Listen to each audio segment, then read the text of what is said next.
Hi, I'm Randy Reed. It's todayinlighting.com, Monday, 13 May, and I hope you had a nice weekend. We're sponsored by NovaFlex. From concept to completion, with ease, speed, and quality, here are the stories making news. AMS Osram announces the sale of passive optical components assets to Focuslight Technologies for 45 million euros. It's part of their strategic program to enhance efficiency and focus on core semiconductor business. The transaction is expected to close in the third quarter.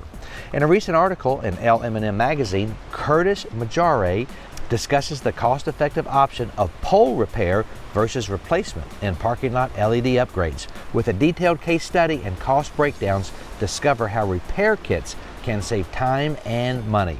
Discover Archit Jain's journey from New Delhi to founding Oculus Light Studio. It's a story of humility, fearlessness, and respect in lighting design.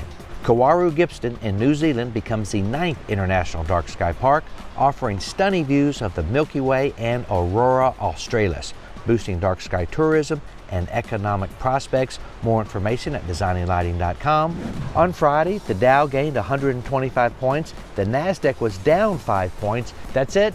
Go light up the world. Have a great week. Pray for peace.